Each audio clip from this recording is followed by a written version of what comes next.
Today, for the creation of our own anime, we're choosing an anime genre. There are a lot of anime genres out there. Kodomo, shonen, shoujo, seinen, josei, ecchi, hentai, harem, isekai, mecha, slice of life, iyashikei. Then there are the normal genres to put them in. Action, adventure, comedy, drama, fantasy, horror, historical, western, martial arts, war, crime, sports, gambling, musical, sci-fi, art film. I hate this! Scrooby, what's wrong? Why do we need to choose a genre? I want to create what I want. I want to be unbound by the constraints of genre. To let my creativity flow free. To places man has never even seen before. Look, this is my anime idea. Mangaka, a girl's love life, mahjong mechanizer, Soka-chan harem choo! Scrooby, you idiot! Ugh, this is trash. You think we can realize our dream with this kind of anime? Our dream.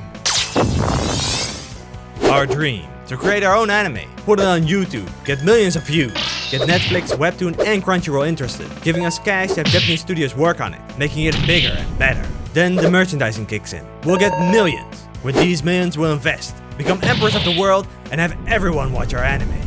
But what's wrong with my anime? This is unique. Nobody has ever seen this before. And nobody ever will. Ah! Soka-chan! Slapping together everything you like into one big mesh isn't unique. It's just confusing. Listen, Scrooby. Now with millions of anime being made each year, it's more important than ever to be clear on what your show is about. Everyone has specific things they like, and you have to make it easy for them to find what they're looking for. Let's do a test. What's this anime about? Determined basketball boys, fighting, sweat, and the youth of summer. And this one? A girls' witch school with secret artifacts and mystery. And what about this one? Girls' romance. In school. I see. From just a single image I can see what kind of show it's gonna be. I definitely want to see this one. And nobody wants to see this one. Ah! You didn't have to do it twice. Once you've set the stage, people will be intrigued. They know this show is something that will fit their interests. And then it's your job to deliver on what they expect. We need to deliver? Of course! Imagine this. The final battle of Sakuragi Hanemichi is only a week away. He needs to train hard in order to win. But what's this? He has second thoughts about life. What is basketball anyway? Why are they pursuing this sport when it's all just about big corporations making money? And a career in basketball is a short one. What will he do after? Also, the girl he likes is going through a difficult phase in life. She wonders what her ambitions are. I don't care! Just get to the basketball match! See, this is a shonen, with shonen expectations. These meandering thoughts are more in line with seinen shows, about the bitter life after school, when the world's harsh reality comes in and tells you that yes, you're not as special as you thought you were. Come to think of it, I'm already 36. Having a clear genre is not only helpful for the audience, but also for you as a creator. You know what your show needs to be about.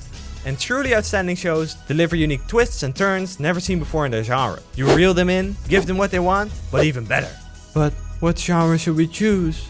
Well, Scrooby, considering our dream, it can only be one thing. Dragon Ball Z, Naruto, One Piece, Slam Dunk, Hunter x Hunter, Yu Yu Hakusho, My Hero Academia, Fullmetal Alchemist, JoJo's Bizarre Adventure, Attack on Titan, One Punch Man, Demon Slayer, Jujutsu Kaisen. These are all part of the most popular anime genre of all time. Shonen, anime for boys. So let's start there. We're one step closer to our dream. I'm already 36. Aren't we too old to start thinking about dreams?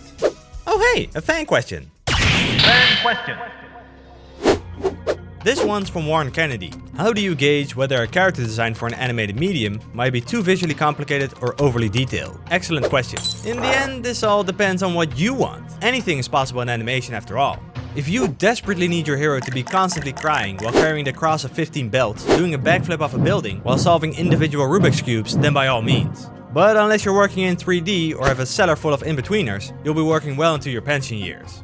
If 50 years on a single scene doesn't sound like your cup of tea, here are some simple design tips to work with. How do you render the face? This is something you'll be drawing a lot after all. Will it be like Saitama or more along the lines of Shigurui? Rendering the details and the body. Is it gonna be Lulu from Final Fantasy or Nobita Nobi from Doraemon? The color palette. A lot of colors with shading, like Yuma from Yu-Gi-Oh! Or just a few, like Doktato-kun.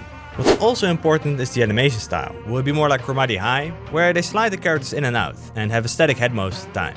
Here you can seemingly go as detailed as you want with your characters, but maybe at some point you have to animate them a bit better, just to keep it interesting. But of course there was also Inferno Cop, which has no real frame-by-frame animation. Or will you go more like Vampire Hunter D, which is insane? You better get that cellar full of in-betweeners ready. Personally, I think simple, strong designs have the potential to go further, regardless of medium. Yeah! Simple is best.